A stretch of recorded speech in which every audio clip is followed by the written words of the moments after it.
여러분 오늘 본문 말씀을 제가 공독해 드리는데요. 쉽게 오늘 본문 말씀 이해되십니까?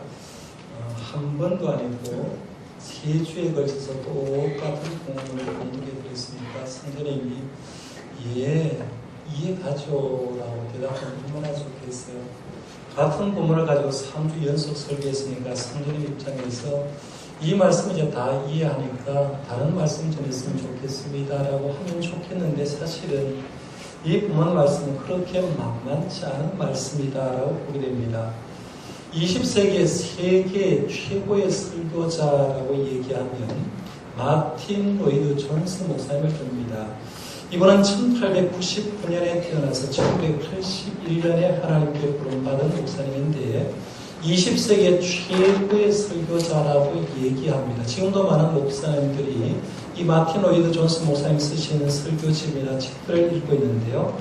이 마틴 로이드 존스 목사님은 데살로니가전서 1장 말씀을 언제서야 제대로 이해했나라고 얘기할 때 그의 나이 63세였던 1961년이 되었어야 드디어 나는 데살로니가전서 1장 말씀이 제대로 이해가 갑니다라고 얘기하는 부분을 제가 책을 통해서 봤습니다. 1961년 무슨 일이 있었냐 하면 이 로이드 존스 목사님이 그리스를 방문할 기회가 되어서 데살로니가 지역을 여행을 해보았다는 얘기입니다. 배를 타고 고린도까지 가고 그리고 나서 자동차로 인해서 높은 산악지대를 넘는데 높은 산악지대를 3개를 넘었다는 거예요. 3개를 넘고 이 고린도에 출발해서 데살로니가 지역까지 가봤는데 가보니까 산악지대가 너무너무 험난하더라는 거예요. 그 험난한 산악지대를 여행을 해보면서 느끼는 것이 데살로니가전서 1장 말씀이 불현듯 생각이 나고 이 말씀 바로 이런 말씀이구나라고 생각하고 굉장히 감동을 받았다고 얘기합니다.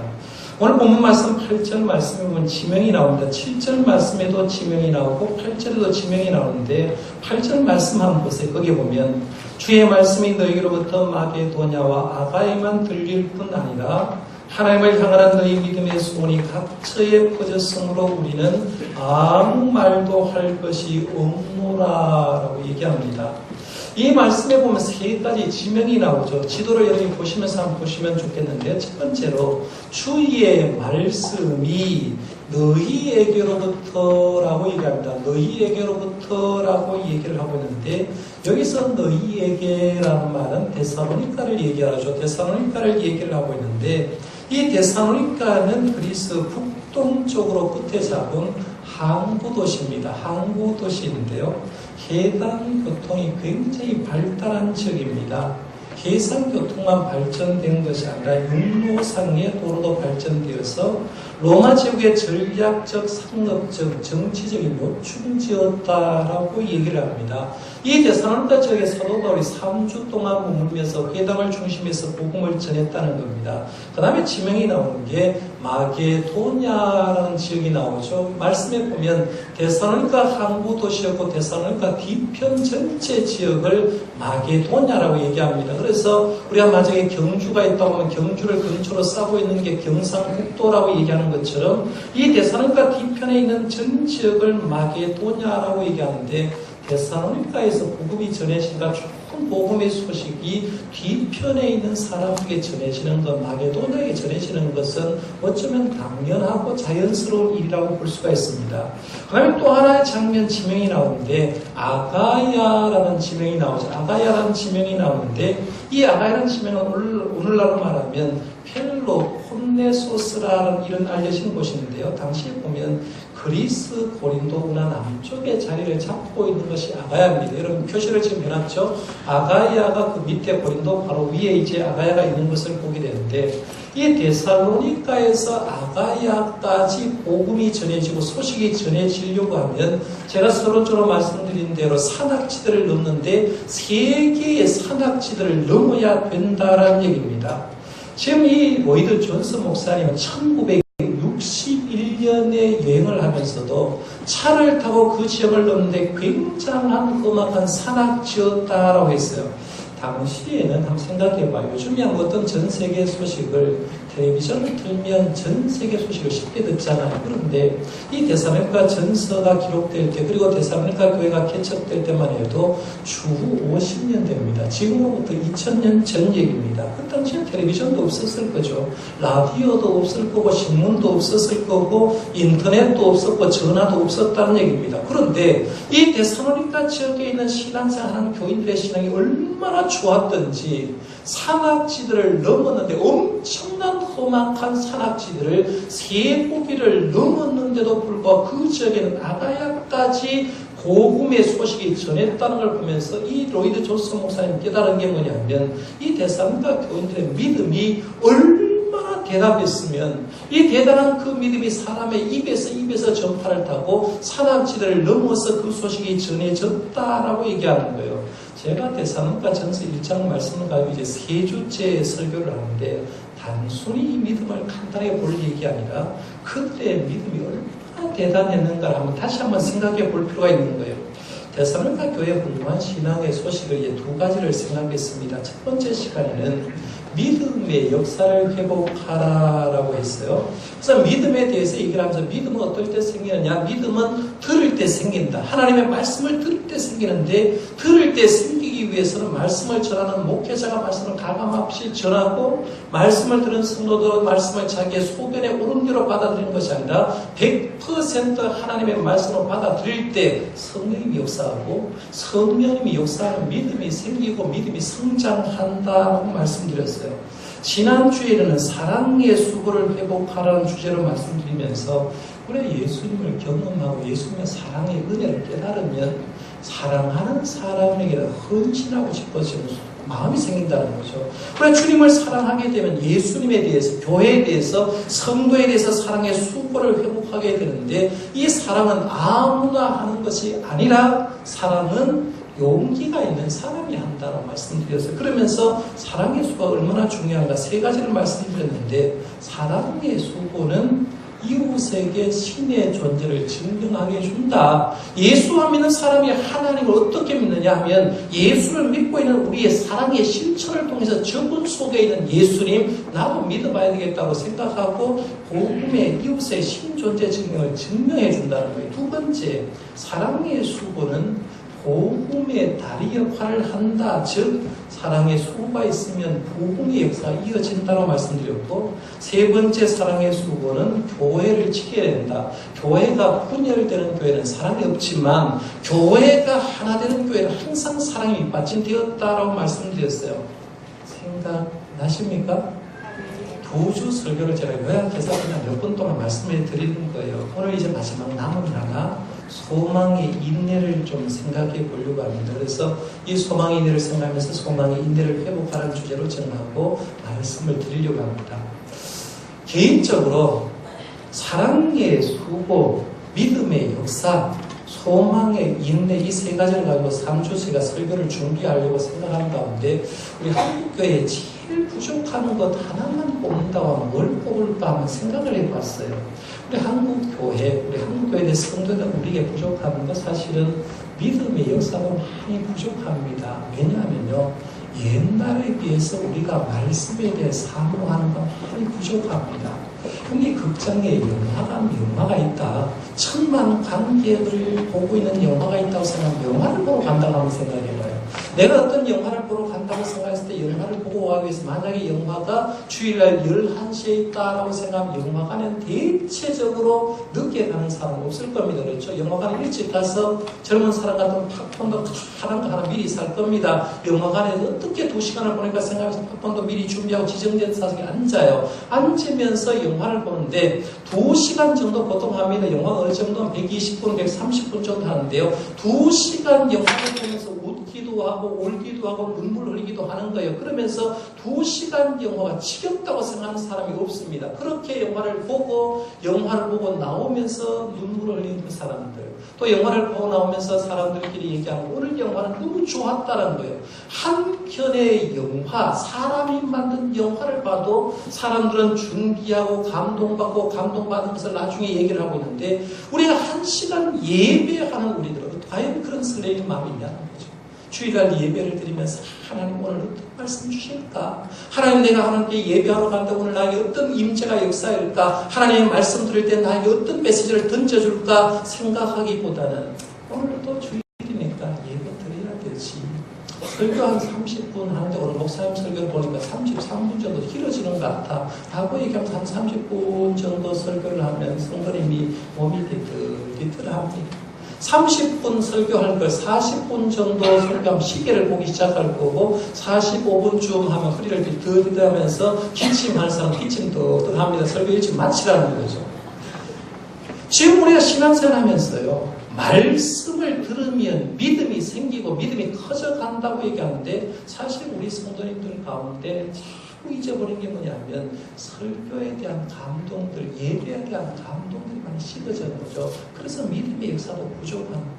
사랑의 수고도 사실 부족합니다. 기독교는 사랑의 종교라고 얘기해요. 어느 교회든지 들어가 보면 하나님은 사랑이시다라고 얘기하는 거예요. 하나님은 사랑이시다고 얘기하는데 그 사랑이 하나님을 믿는 우리들이 사랑이 있어야 되는데 세상 사람들이 하나 들어가지고 예수 믿는 사람하고 예수 안 믿는 사람 중에 사랑이 누가 많아요? 라고 물으면 예수 믿는 사람이 사랑이 많다고 얘기해야 되는데 세상 사람 하는 말이 예수제이, 깍쟁이들이 많아요. 장사꾼들이 제일 싫어하는 사람, 식당에 가면 제일 서빙하기 힘든 사람이 누구냐면 예수 믿는 사람이라는 거죠. 사랑이 없고 배려하는 것이 없다는 거예요. 사랑의 수고도 사실 많이 부족한 것이 사실입니다. 그런데 그것도 부족하지만 제 생각에 개인적으로는 오늘날 한국교회 성도의 제일 부족한 것 하나만 딱 선택하라고 하면 소망의 인내가 제일 부족한 것 아닌가라고 생각해 봅니다. 한국교회 미래 지도라는 책에 보면 이런 내용이 나와 있습니다. 제가 한번 그대로 읽어볼게요. 지금 한국교회는 천국 소망을 잊은 채 살아가고 있다. 이 땅에 영원히 있을 것처럼 산다. 지금 소유한 것을 모두 자신의 것으로 영원히 움켜쥐고 살 것으로 여긴다. 가난한 사람을 무시하고 부자를 공격한다. 청지기 정신, 나그네 정신도 아니다. 천국의 소망을 둔 마음과 행동이 아니다. 더 늦기 전에 강단에서 천국의 소망을 강력하게 외쳐야 한다. 이 땅을 천지기로 살라고 가르쳐야 한다라고 했습니다. 굉장히 공감되는 내용이었습니다. 우리가 신앙생활 하면서요, 신앙생활 우리들은 두 곳을 정확하게 볼 수 있는 눈을 가져야 됩니다. 하나는 뭐냐면 초림하신 예수님을 정확하게 봐야 됩니다. 다시 말하면 이 땅에 2000년 전에 예수님이 왜 오셨는가? 내 죄 때문에 오셨다. 예수님이 하나님이었는데 이 땅에 오셔서 내 죄 때문에 십자가에 돌아가셨고 주님의 십자가의 죽으심으로 내 죄도 사함받고 주님의 부활하심으로 나도 부활한다. 주님이 승천하셨다. 초림의 주님을 보시는 거예요. 그래서 교회 올 때마다 십자가를 바라보면서 주님이 나에게 해준 것에 대해서 집중해야 됩니다. 이게 내가 봐야 될 하나의 눈입니다. 또 하나의 시선이 머물러 있어야 될 건 뭐냐 하면 앞으로 오실 주님을 기다리는 거죠. 앞으로 재림주로 이 땅에 오실 주님께 내 시선을 고정하는 거예요. 우리가 이미 예수들을 영접하고 살다가 세상을 떠난 분들 주님 재림으로 그들의 몸과 혼이 하나 되어서 주님 앞에 갈 거고, 내가 예수들을 지금 영접하고 사는데 내 영혼과 몸도 주님의 재림하심으로 인해서 나도 하나님의 천국에 갈 거다. 주님의 재림을 사고하면서 살아가야 되는 거죠. 그러니까 초림하신 예수님과 재림하신 예수님께 두 가지 똑같이 시선을 두고 바라봐야 된다는 얘기입니다. 그런데 현실은 어떤가 하는 거예요.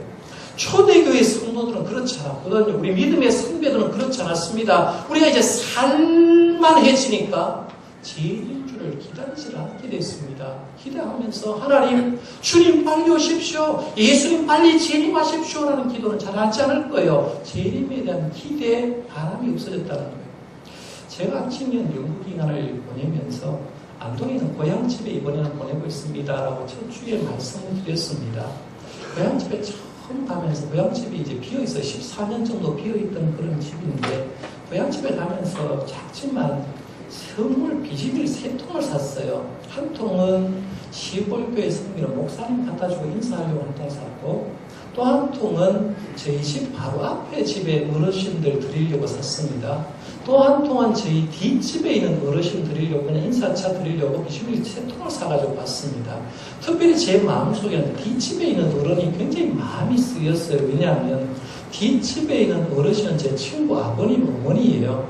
이분들은 시골 동네에 살면서 평생 예수를 안 믿었던 분입니다. 그런데 14년 전에 저희 아버님이 세상을 떠나시고 나서 이 어른이 이제 충격을 받았는 거예요. 그러면서 그때부터 시작해서 예수님을 믿기 시작했습니다. 여러분, 도시에서 예수 믿는 것도 힘들지만요, 시족 사회에서 시골 동네에서 평생 예수 안 믿다가 예수 믿는 건 굉장히 어려운 얘기입니다. 그런데 뒷집 어르신들이 예수 믿은 동기는 저희 집 아버지 어머니를 보고 이 집 아버지 어머니가 믿었던 예수 같으면 나도 믿었으면 좋겠다라고 해서 그렇게 해서 믿음 생활을 시작한 거예요. 그러니까 제 마음속에 저희 아버지 어머니 때문에 예수님을 영접하고 세례받고 산다고 하니까 너무 좋아서 그 어르신께 그냥 인사차 배심회를 준비하러 갔습니다. 그런데 시골에 도착해서 저희 집 마당에다가 차를 탁 세우는 순간에 깜짝 놀랐어요. 뒤에 집이 없어졌어요. 뒷집이 있어야 되는데 뒷집이 사라져버렸어요. 뒷집이 사라져버리고 터가 만들어졌는데 뒷집이 농작물이 됐어요. 밭을 가고 사과나무를 심어놨어요. 깜짝 놀랐습니다. 앞집에 있는 어르신에게 물었어요. 도대체 왜 집이 사라졌습니까? 라고 물으니까 제가 뭐 시골 동네에 부모님 안 계시니까 몇 년에 한 번씩 빈 집만 구경하러 갔는데 가보니까 없어요. 앞집에 어른한테 물으니까 이런 얘기를 하는 거예요. 어른이 근자에 2, 3년 응감에 다 돌아가셨다라고 얘기하고 설화에 5남매가 있는데 다 도시에 있으니까 누구 하나 시골 동네 와 살 사람이 없으니까 이 집을 허물어버리고 그걸 밭을 만들어놨다라고 얘기하는 거예요. 제가 빈 밭을 보면서 이런 생각했습니다. 이게 인생이다. 인생이다. 세상 사람은 천년 만년 살 것처럼 산다는 거죠. 우리는 이 세상을 살면서 영원히 이 세상에 살 것 같지만 불과 100년 안쪽에 다 하나님께 부름받습니다. 내가 지금 영원히 살고 있는 것지만 불과 10년, 20년 지나면 내 살던 집도 내 살던 터전도 허물어져야 되는 그런 인생을 살고 있는 거죠. 마치 은행에 가면, 농협에 가면 권리법에서 순번표 기다리고 있잖아요. 230 몇 번, 240 몇 번을 기다리고 있는 것처럼 우리가 어쩌면 이 세상에 태어나는 순간부터 천국에 갈 순번표 기다리고 있는 거죠. 그렇죠? 몇 번 오라고 하면 가야 되는 거죠. 몇 번 오라고 하면 가야 되는데 우리는 세상 모든 사람이 모르는 게 뭐냐면 내가 지금 몇 번인지도 모르고 내가 그 순서표를 받아놓은지도 모르고 살고 있는 거예요. 영원히 산다고 지금 생각하고 있다는 겁니다. 오늘 본문에서 말하는 소망의 인내를 말할 때 이 소망은 사전에는 그냥 바라고 원하는 것이라고 정의했는데요. 이 소망은 조금 더 구체적으로 얘기하면 역사적인 종말에 이루어질 예수 그리스도의 재림에 대한 소망입니다. 초대교회 성도들이 예수님을 영접하고 나서 그때부터 가진 게 뭐냐면 예수님이 땅에 재림주로 오실 거다라는 것에 대한 소망을 가지고 살았다는 얘기입니다. 그러니까 초대교회 성도는 만날 때마다 인사를 했죠. 인사를 했는데 뭐라고 인사했을 것 같아요? 요즘 우리가 만나면 우리 한국 사람 인사를 이렇게 하죠. 안녕하세요. 대체적으로 또 인사하는 게 아침 드셨어요? 라고. 내가 만약에 살이 쪄서 살 빼야 되는데 그래도 인사말 밥 먹었냐는 인사. 이제 안 했으면 좋겠는데 그래도 입에 달려있으니까 밥 먹었냐고 이게 인사라는 거예요. 그런데 초대교회 성도는 인사를 뭐라고 했습니까? 인사한 말 뭐예요? 마라나타라고 했습니다. 성도끼리 만나면 마라나타라고 했거든요. 마라나타라는 말은 주님 어서 오소서라는 것입니다. 아람어예요. 주님 어서 오소서. 만날 때마다 성도끼리 인사한 말이 주님 어서 오소서라고 인사했습니다. 우리 성도들 한번 옆에 인사해 볼까요? 밥 먹었냐 인사하지 말고 마라나타 하면 인사하시죠. 마라나타. 주님 어서 오소서. 초대교회 성도들은 예수님 빨리 재림했으면 좋겠습니다 라고 해서 재림을 기다렸어요. 오늘 본문인 데살로니가 전서 후서의 주제도요. 딱 한마디로 말하면 재림이다라고 했어요. 재림하니까 기다리라는 거예요. 데살로니가전서 4장 14절에 보면 우리가 예수께서 죽으셨다가 다시 살아나심을 믿을진데 이와 같이 예수 안에서 자는 자들도 하나님이 그와 함께 데리고 오시리라. 예수님이 그와 함께 자는 자들도 이미 예수를 믿고 죽은 그 영혼들도 데리러 오신다. 재림하신다는 거예요.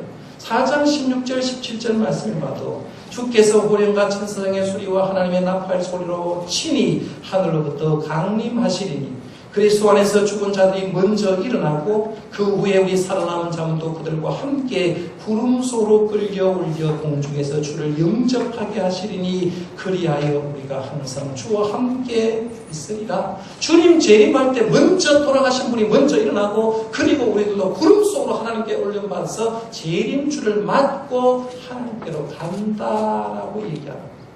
우리가 예수님을 믿어서 이 세상부터 천국의 삶을 삽니다. 예수 믿는 거 좋은 건 이 세상부터 예수님 믿으면 천국의 삶을 사는데 우리가 가야 될 최종 종착지는 여기가 아니라 주님이 함께 계신 천국이라는 거죠. 천국이 얼마나 좋을까 생각해 보는 거예요. 천국에 가면 아브라함도 만나겠죠. 그렇죠? 모세도 만날 거죠. 엘리야도 만날 거고 베드로 사도도 만날 거고 사도 바울도 만날 거고 우리보다 먼저 신앙사자 믿음의 선배님들, 우리 교회에 있는 권사님들, 장로님들 돌아가신 분도 만날 거예요. 여러분보다 먼저 돌아가신 아버지, 어머니도 천국 가면 만날 겁니다. 그것도 좋지만 더 좋은 건 천국에 가면 누가 계세요? 하나님 계시죠? 성부 하나님, 성자 예수님, 성령 하나님, 그 하나님과 함께 머무르면서 사는 곳, 거기가 천국이라는 거죠. 그분을 만나고 그분과 교제하는 거기가 천국이에요. 너무 놀라운 겁니다. 이 놀라운 천국의 삶이 어디로부터 성취가 되느냐면 예수님의 재림으로 성취되는 줄 믿으시기 바랍니다. 천국을 기대하는 성도라고 하는 그렇기 때문에 재림을 소망하며 사는 거죠. 오늘 교독한 베드로후서 마지막 절 3장 13절에 이렇게 말합니다. 우리는 그의 약속대로 의가 있는 곳인 새 하늘과 새 땅을 바라보도다. 우리는 하나님의 사람으로 약속대로 의가 있는 새 하늘과 새 땅을 바라본다. 우리 이 세상에 발을 붙이고 살지만 우리 한두는 주님 재림하실 그때 새 하늘과 새 땅을 바라보고서 살아가는 저와 여러분들 되시기를 바랍니다. 그러면 내가 재림을 소망하면서 사는 백성이라고 하면 분명히 알아야 될 것이 하나가 더 있어요. 그게 뭐냐면 지금 현재 지금 현재 그림에 보이듯이 나가 있습니다. 여러분 지금 2015년 6월 21일에 살아가는 내가 있고요. 내가 언제인지 모르지만 개인적인 총괄을 맞아서 주님 앞에 갈 때가 있고 주님의 역사적인 총괄로 인해서 재림을 통해서 천국에 갈 때가 있을 겁니다. 그러면 내가 지금 신앙생활 지금 현재 내가 천국의 삶을 살고 문턱에 들어갈 때까지 이 세상에서는 무슨 일이 있을까라고 좀 알 필요가 있다는 얘기입니다. 지금 우리 한국교회 성도님이 오해하는 것 중에 하나가 있고요. 내가 지금 이 세상에서 예수님을 영접하니까 세상부터 천국의 삶을 사는 건 맞아요. 맞지만 이 세상에서 예수님 믿고 산다고 해서 전혀 어려움이 없냐? 그건 아니라는 얘기죠. 그렇잖아요. 새가족들 특별히 여기에 오해를 해요. 예수 믿으면 좋은 일만 있는 줄 알았는데 예수 믿고 나니까 교회 가보니까 어려운 나 있는 사람들이 많고 병든 사람도 많고 돌아가시는 분도 있고 그러려고 하면 예수 왜 믿어라고 생각하는 사람이 있다는 얘기입니다. 분명한 것은 우리가 예수 믿고 전혀 어려움이 없다. 하나님을 믿기 때문에 하나님이 나에게 모든 걸 해줘서 만사형통할 거라고 생각하는 그 생각은 구약적인 관점에는 맞아요. 하나님 파워, 구약이 하나님 신이 파워로 얘기하기 때문에 맞습니다. 그러나 신약 성경에는 절대로 그렇게 얘기하지 않습니다. 신약 성경에는 내가 이 세상에서 믿음생활을 시작하고 천국의 첫 발을 내딛는 순간까지는 항상 장애물이 있다고 얘기합니다. 이건 세상이지도 마찬가지죠. 여러분 열심히 공부해가지고 좋은 명문대학에 들어갔다고 생각해보세요. 입학을 했습니다. 3월달에 입학함과 동시에 명문대학에 가지도 않고 출석하지도 않고 공부하지도 않고 시험 치지도 않고 하기 주는 학교가 있습니까? 명문대학일수록 학생들을 팍팍 고생을 시킵니다. 그렇죠? 철저하게 훈련시킨다는 거. 그리고 나서 학위를 주니까 학위가 가치가 있는 겁니다. 군인들이 논사원에서 입대한다고 해서 군인이 되는 게 아니라 가서 4주 동안 6주 동안 철저하게 훈련을 받아야 군인으로서 탄생되는 거예요. 그럼 남편들이나 직장생활 하는 사람들 생각해 보세요. 한 달 동안 회사에 가가지고 출근만 한다고 돈 주면 얼마나 좋겠어요. 맞죠?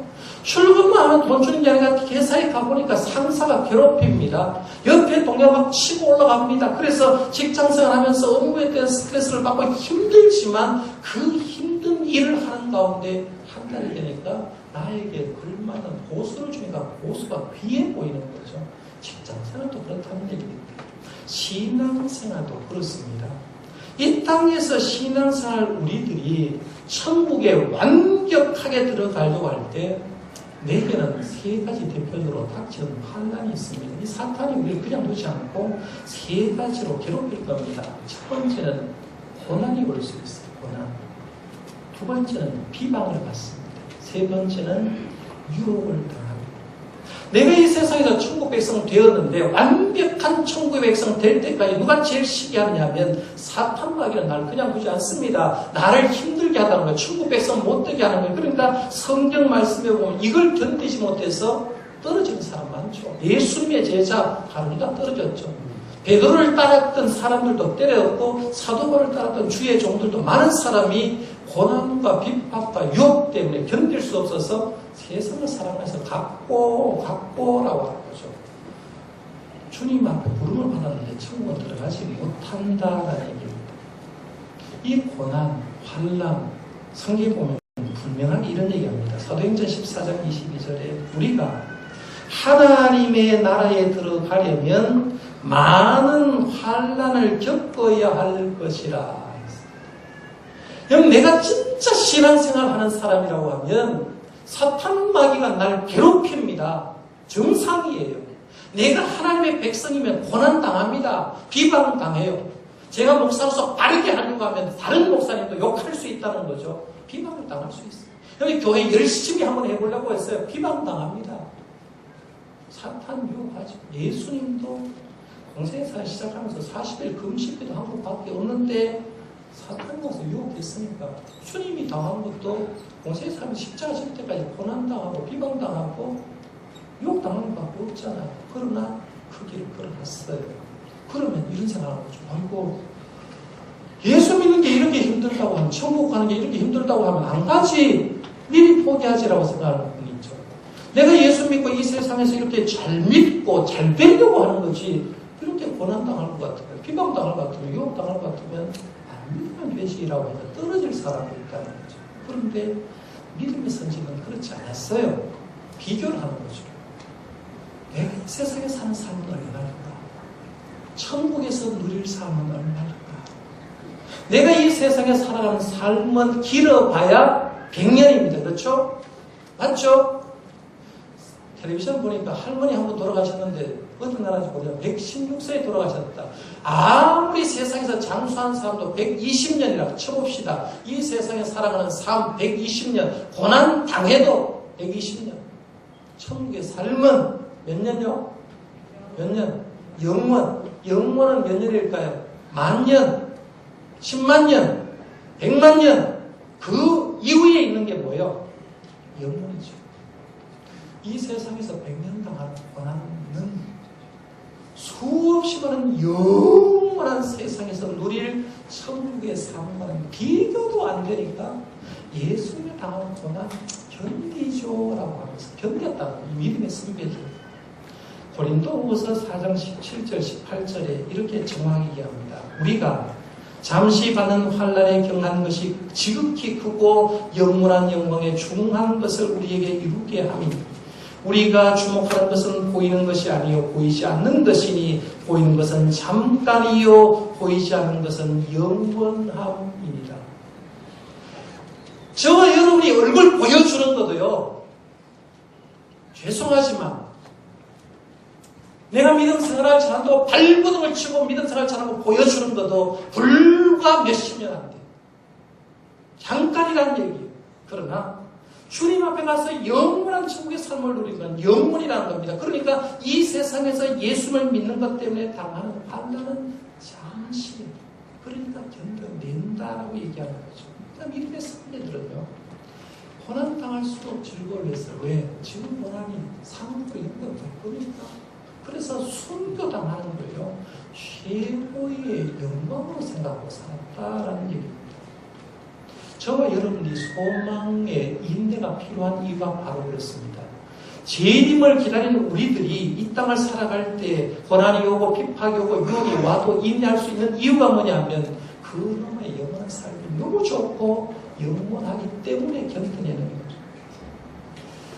성도가 어려움 없으면 얼마나 좋겠어요. 목회자도 얼마나 좋겠습니까? 성도 가정이 다 잘 살고 다 건강하고 자녀 다 좋은 명문대학 합격하고 기도하는 제목 다 들어주면 얼마나 좋겠어요. 그러나 잘 안 돼요. 그러나 그때 우리에게 필요한 건 인내라는 거죠. 어려움이 다 어렵죠. 인내하는 거. 왜? 주님 오실 것, 내 사정 안다고 얘기해 줄 겁니다. 고생했다고 얘기해 줄 겁니다. 그게 인내하는 거죠. 저 3주 설교를 마지막 결론 지어보고 있습니다. 오늘 한국교회 어렵다고 얘기하고 한국교회 부흥 안 된다고 얘기하는데 다시 희망을 찾을 수 있는 방법이 있습니다. 그게 뭐냐면 말씀대로 돌아가는 거죠. 내 뜻대로 가는 삶을 말씀대로 유턴시키는 거예요. 유턴시켜서 나에게 믿음의 역사가 있는가? 나에게 사랑의 수고가 있는가? 내가 진짜 예수님의 재림을 소망하면서 이 땅에 좀 어려워 있어도 인내하고 살아가는가? 이것만 있으면 저와 여러분이 한국교회이기 때문에요. 한국교회는 희망이 있는 줄 믿습니다. 이 신앙 다시 한번 회복하셨어요. 우리 교회부터 회복해서 우리에게 좋은 소문이 아까 데살로니가 교회가 그 아가이까지 3번이나 산악지대를 넘고도 소문이 난 것처럼 우리에게 소문이 대구 땅에도 한국 땅에도 전 세계 선교지에도 전파되는 교회로 만들어가는 저와 여러분들 되시기를 바랍니다. 기도하겠습니다.